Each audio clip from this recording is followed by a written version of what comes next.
Hello दोस्तों, आप देख रहे हैं बुक ऑडियो। हर दिन अपने साथ एक नई कहानी लेकर आता है। लेकिन क्या आप जानते हैं 22 अप्रैल के दिन इतिहास में क्या हुआ था?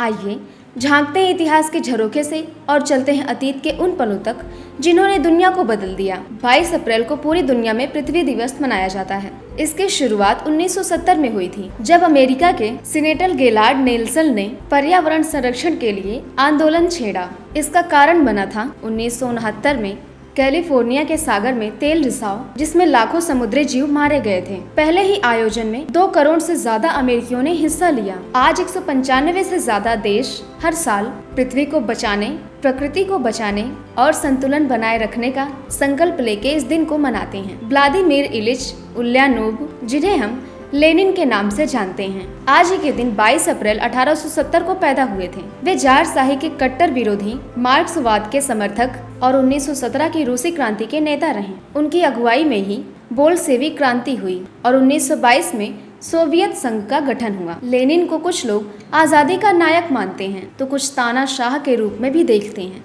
फिर भी इतिहास में उनका नाम एक बड़े बदलाव के प्रतीक के रूप में दर्ज है। 22 अप्रैल 1974 को हुआ था लेखक और कॉलमिस्ट चेतन भगत का जन्म। उन्होंने भारतीय मिडिल क्लास युवाओं की जिंदगी को हास्य, रोमांस और सामाजिक टिप्पणियों के जरिए अपनी कहानियों में बखूबी पेश किया। उनकी किताबें जैसे 5 पॉइंट समवन और हाफ गर्लफ्रेंड बेस्ट सेलर बनी और कई पर फिल्में भी बनी। चेतन भगत को आधुनिक युवाओं की आवाज के रूप में भी देखा जाता है। 22 अप्रैल 1500 को पुर्तगाली नाविक पेड्रो अल्वेयर कैब्राल ने दक्षिण अमेरिका के तट पर पहुंचकर ब्राजील की खोज की थी। यही दिन था जब यूरोपीय सभ्यता की नजर पहली बार ब्राजील पर पड़ी और फिर एक नया ऐतिहासिक अध्याय शुरू हुआ।